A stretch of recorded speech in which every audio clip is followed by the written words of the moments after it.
Good morning.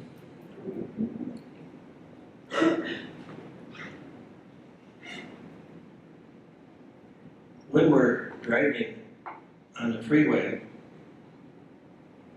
and we come to a busy city, it can be sometimes wise to take the bypass around the city.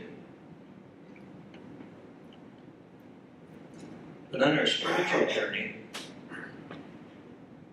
taking the bypass is unwise. That's what I want to speak about this morning. The topic is on spiritual bypassing.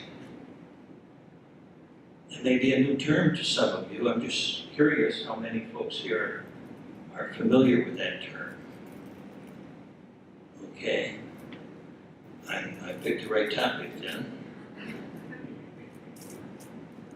The definition of spiritual bypassing is as follows: the use of spiritual beliefs or practices to avoid dealing with painful feelings, unhealed wounds, and developmental needs. It was coined by the psychologist John Wellwood many years ago. Once again, the use of spiritual beliefs or practices to avoid dealing with painful feelings, unhealed wounds, and developmental needs. It's very, very common. In fact, it may be more common than we realize because it typically goes unrecognized. And it's motivated by our very human attempt to avoid pain. That's a very, very deep conditioning. In fact, the brain is constructed such that it's designed to avoid pain. So the spiritual bypass is an attempt to be spiritual, or to convince ourselves that we're spiritual, and maybe to convince others as well, without going through the difficult work of transformation. One author calls it avoidance and holy drag. Some examples, many examples,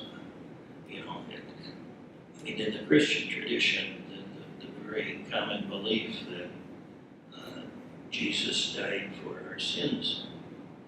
Therefore, I don't have to do the work, you say.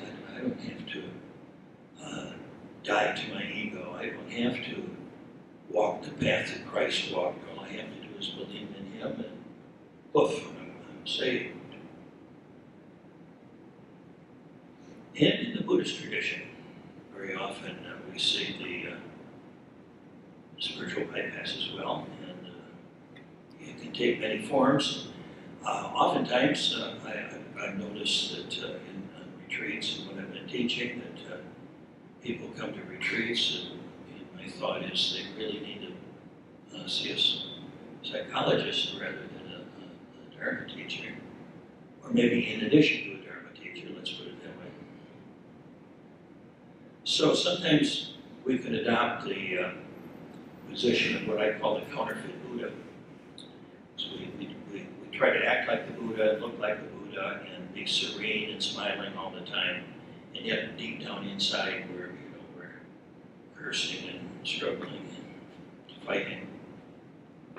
So the spiritual bypass is taking a superficial perspective on spirituality and looking only at the appearance. It's the shadow side of virtually every spiritual practice. This is not unique to any particular tradition or any particular practice. It's not anybody's fault. Once again, it's simply the very, very deep conditioning we have and the biological structure we have in our brain of wanting to avoid what's painful and difficult. It's not the failure of a teacher. However, a good teacher is savvy to this phenomenon and will keep his or her eye open for it, not be fooled by it. Sometimes we hear the story of the moth and the candle flame, and we're kind of like the moth and the candle flame, and we're attracted by the light of the flame, the spiritual teaching, but we are repelled by the heat. It's like I want to come and bathe in the light, but I don't want to get so close that I feel the heat. I don't want to burn up. And so what do? We circle. And we circle, we stay a certain distance. I love Carl Jung's definition of religion. He says it's a system designed to protect us from a direct experience with God. And that's really what religion does, is it's about God, but it insulates us from that direct experience of getting burned up, you see. So how to avoid the spiritual bypass? Well, first of all, to be aware of it, and to be aware of the propensity that we have, all of us have, human beings, in that direction. So basically, notice when we've taken it. Just be on the lookout. The ego doesn't want us to see this. The ego is very wily, it can shape shift, it can camouflage, it can convince us that we're doing the work, you say. And that's the bane of many of us that are teachers, you see, so we can convince ourselves that because we're teaching, we're doing the work. And that's not necessarily so. See, we can talk about it, we can write about it, but that's not a substitute for walking the path. So, what we sometimes do is we hold on to our beliefs as a substitute for experience. In unity, or not unity, but Buddhism, in unity, but Buddhism we're talking about this morning, is based not on beliefs, but on experience. The Buddha did not present the Four Noble Truths and the Eightfold Path as something to be simply memorized and believed. It's something to experience. In fact, he went the other direction. He said, don't believe me, don't accept anything I say. Try it out and see if it's true for yourself. That's what the practice is about. It's about encouraging us to take the step, to walk the path. So, oftentimes we can have the experience, and I've had the experience with myself and others, where it's like, well, oh yeah, I believe in this or I believe in that, and that's as far as it goes. There's more to it than simply believing in it. There's more to it than understanding it. Sometimes we feel if we read it and talk about it, intellectually understand it, that's enough. But that's only the very beginning. So one of the things we can do is we can look at our beliefs. There's nothing wrong with beliefs, I'm not saying that at all. But to look at how we're using them. Am I using my beliefs as a shield rather than as a guide? So if I can look at what I believe and go deeper into it, rather than simply hold on to the belief as a defense.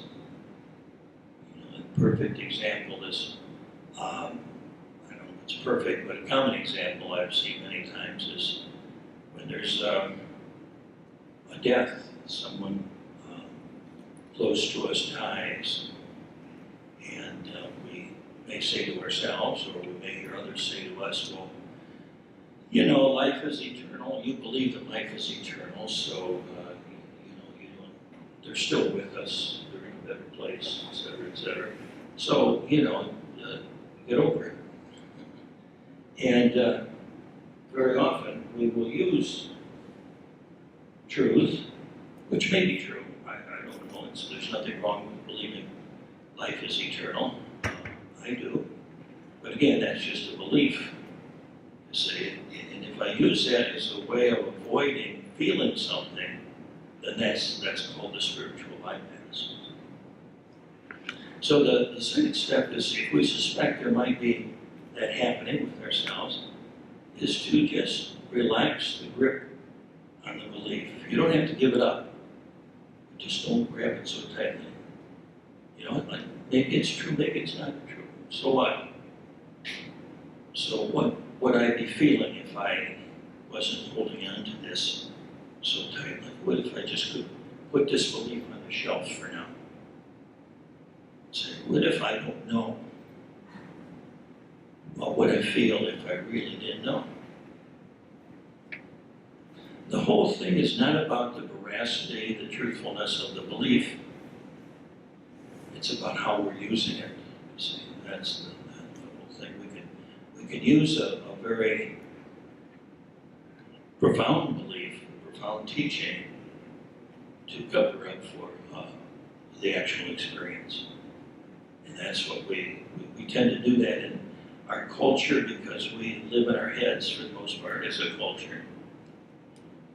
And as a species, perhaps.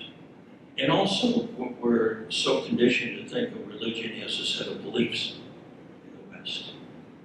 And so, when you talk about Buddhism to a friend, why the first thing they'll say is, what Buddhists believe?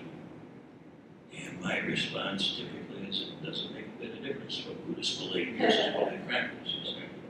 Yeah. So, again, noticing how we're using our belief system. And the third step is to really allow ourselves to experience the feelings. Physical sensations and emotions, going into that feeling nature. The pain that arises on the spiritual journey is not caused by the practice. Meditation does not cause suffering, pain. Sitting still, quietly, does not cause suffering or pain. But what it can do is it can reveal the pain or the suffering that's already there, that we've been insulating ourselves against. So the practice dissolves that insulation. And that insulation needs to be dissolved, because the same thing that insulates us from our pain and our suffering also insulates ourselves from the Buddha, the Dharma, and the Sangha. It insulates us from our true nature.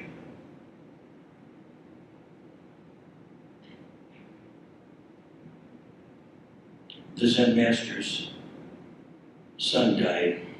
He was weeping profusely. And his students were a bit puzzled. They came up to him and they said, Master, did you not teach that all is impermanent, that death is an illusion, and that it's inevitable for all of us, etc., etc.? The Master nodded his head as he was weeping. They said, why then are you crying? He says, I'm crying because I'm sad.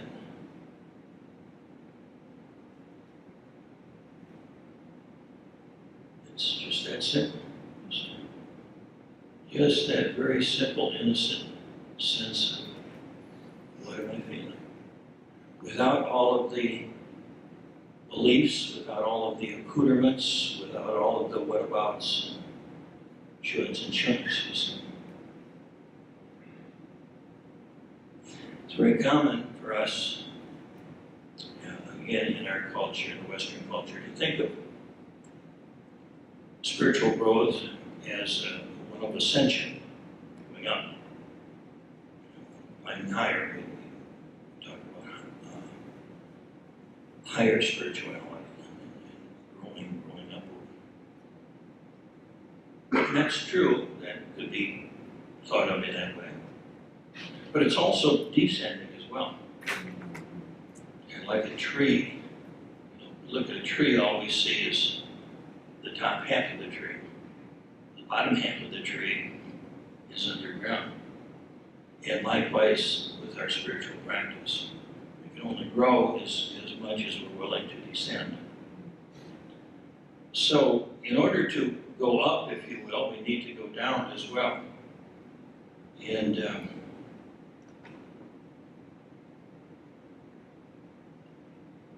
very, very often we want to push upward without putting the roots down. And that's where the spiritual bypass can come in. So putting the roots down means going down, working with whatever's unfinished from the past. Before we can go up, we have to go down. You can think of maybe a mountain climber might be a really good analogy. A mountain climber can go so far up the mountain, but then they have to bring the supplies with them, because otherwise you're not going to survive. So you go up, and then you go back, and you bring up your supplies. So it's going up, reaching back, and then going up again. So typically in the process of awakening, what happens is we have an awakening. We have a glimpse of a higher consciousness. It may be an experience, or it may be from reading or listening to a lecture or Dharma Talk. And we say, yeah, I want that. It really looks good. That flame. I like the light of it. And so we start moving upward. But as we do that, we realize we can only go so far that something starts to pull us back down. And that's a crucial point, you see. We can try to deny that and push away from it, or we can reach down and include it. And that's where the growth takes place. We can put the roots down before we grow. Because if we don't do that, we're going to have shallow roots and it can only go so far. So transcending the ego is going beyond it, but it's not negating the ego. It's including, transcending and including. The author Ken Wilber says, we may wake up, but before we can fully grow up, we must first clean up. And the cleanup referring to our unfinished business from the past. And so that's a issue that shows up time and time again, especially with the beginning yogis, students, is that the first months or years of practice may seem to be very blissful and wonderful, and then bam, they'll come to the teacher saying, what did I do wrong? What's wrong? This practice really doesn't work, or I'm doing it wrong, or whatever our pattern is, we fall into that. You see, I'm not doing it right, or you're not doing it right, or something like that. But recognizing this is part of the journey, going up, down, and then up once again as a whole being, not just as a partial being. So the ego then is not abandoned. It's not evil, it's not bad. We don't want to destroy the ego. We want to see it for what it is. It's a vehicle for navigating life in the third dimension. And it's helpful for getting driver's licenses and jobs and things like that. So it's kind of like your automobile. If you need it, you get in it, you drive, and then you get out of it, you see. But if we're stuck in it, then we're in trouble. We can't get out of our car, no matter how beautiful it is. We're in real trouble. So spiritual bypassing is an attempt to grow up without cleaning up. And it doesn't work. You see, we can wake up to a degree, we can see the light, but if if we're not willing to feel the heat, then we can only go so far.